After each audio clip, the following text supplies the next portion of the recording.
नमस्कार। प्रस्तुत है आज का चिंतन। आपका परिवार एक छोटा सा स्वर्ग है जिसका निर्माण आपके हाथ में है। परिवार एक ऐसी लीला भूमि है जिसमें पारिवारिक प्रेम, सहानुभूति, संवेदना, मधुरता अपना गुप्त विकास करते हैं।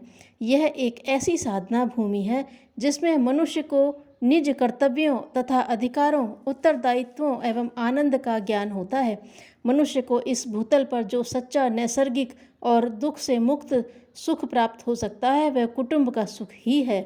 कुटुंब की देवी स्त्री है, चाहे वह माता, भगिनी या पुत्री किसी भी रूप में क्यों न हो। उन्हीं का स्नेह, हृदय की हरियाली, रस, स्निग्ध वाणी और सौंदर्यशील प्रेम से परिवार सुखी हो बनता है। वह स्त्री जिसका हृदय दया और प्रेम से उछलता है, परिवार का सबसे बड़ा सौभाग्य है। उसकी वाणी में सुधा की सी शीतलता और सेवा में जीवन प्रदायिनी शक्ति है। उसके प्रेम की परिधि का निरंतर विकास होता है। वह ऐसी शक्ति है जिसका कभी क्षय नहीं और जिसका उत्साह एवं प्रेरणा परिवार में नित्य नवीन छटाएं बिखेर कर पूर्णता में नवीनता उत्पन्न कर मन को प्रसन्नता, बुद्धि को प्रबोध और हृदय को संतोष प्रदान करती है। हिंदू भावना के अनुसार पत्नी केवल अर्धांगिनी और सहधर्मिणी हो सकती है, अन्य कुछ नहीं। हिंदू धर्म में नारी केवल साथिन के रूप में या थोथी और उथली रोमांचक प्रेमिका दिखाई नहीं देती। इस जगत में हम नारी को भी अनंत शक्ति रूपिणी, अनंत रूप से शक्तिदायिनी, स्नेहमयी जननी, आज्ञाकारिणी, भगिनी, कन्या और सखी के रूप में देखते हैं। भारत की संस्कृति ऐसी रही है कि परिवार में पुत्र क्षणिक आवेश में आकर स्वच्छंद विहार के लिए परिवार का तिरस्कार नहीं करता, वरन परिवार के उत्तरदायित्व को और भी दृढ़ता से वहन करता है।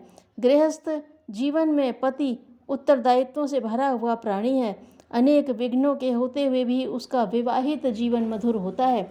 यहाँ संयम, निष्ठा, आदर, प्रतिष्ठा तथा जीवन शक्ति को रखने का सर्वत्र विधान रखा गया है। यदि यह संयम न हो तो विवाहित जीवन नरक जैसा हो सकता है।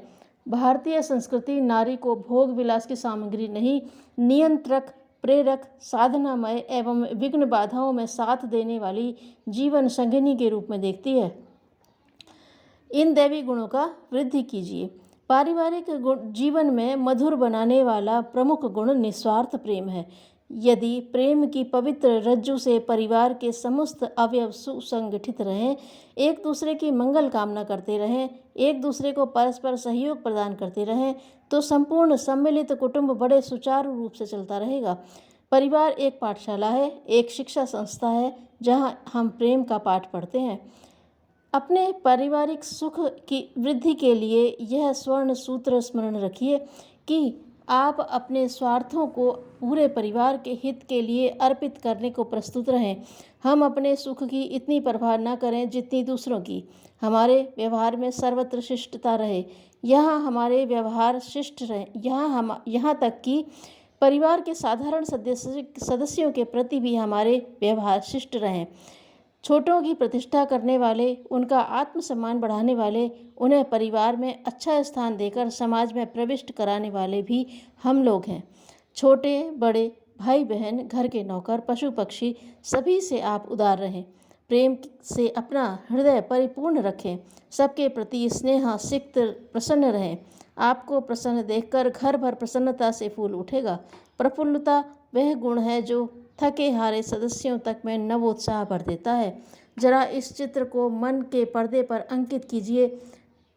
मैं प्रायः काले से थका हारा लौटता हूँ, घर आता हूँ तो हृदय प्रफुल्लित हो उठता है।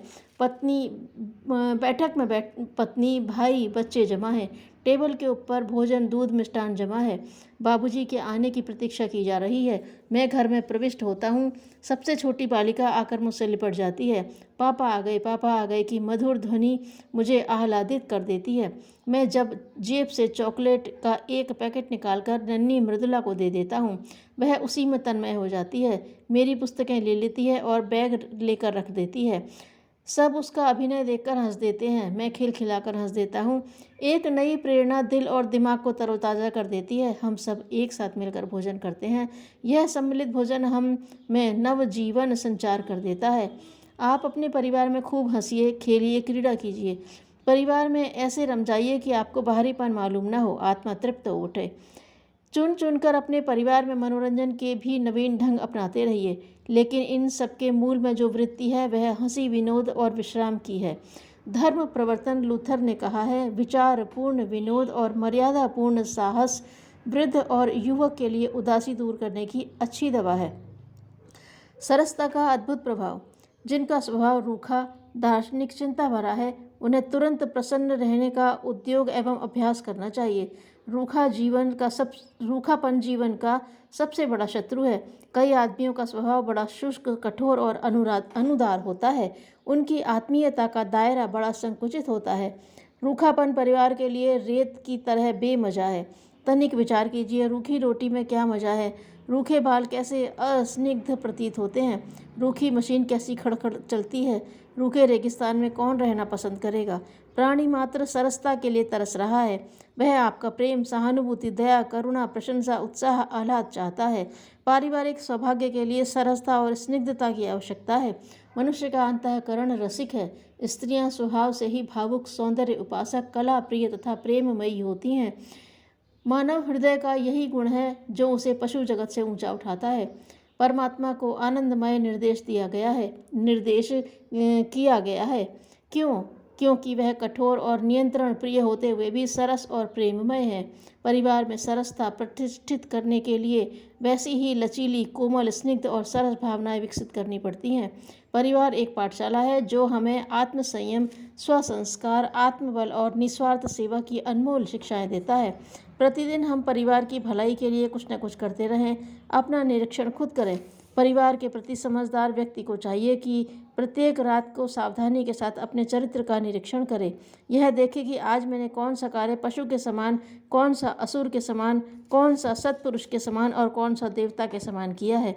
यदि प्रत्येक व्यक्ति सहयोग और निस्वार्थ सेवा की भावना से परिवार की संपन्नता में हाथ बटाए तो गृहस्थ सुखधाम बन सकता है। एक बार अकबर और बीरबल दोनों दरबार में बैठे थे। अकबर ने दरबारियों की बुद्धि परखने के लिए एक चादर मंगाई जो उनकी लंबाई से छोटी थी। सभी ने ऐसा प्रश्न पूछा जा रहा था कि बिना चादर को घटाए बढ़ाए उनका शरीर कैसे ढका जाए। औरों से उत्तर न बन पड़ा तो बीरबल ने कहा, हुजूर अपने पैर सिकोड़े, मजे में उसी चादर में तन ढक कर सोएं। बुद्धिमानी की बात सभी को पसंद आई। यदि आमदनी कम हो जाए तो व्यक्ति को चाहिए कि अपनी आवश्यकताओं को कम कर ले। यही बुद्धिमानी है। शरीर जल से, मन सत्य से, बुद्धि ज्ञान से और आत्मा धर्म से पवित्र बनते हैं। धन्यवाद।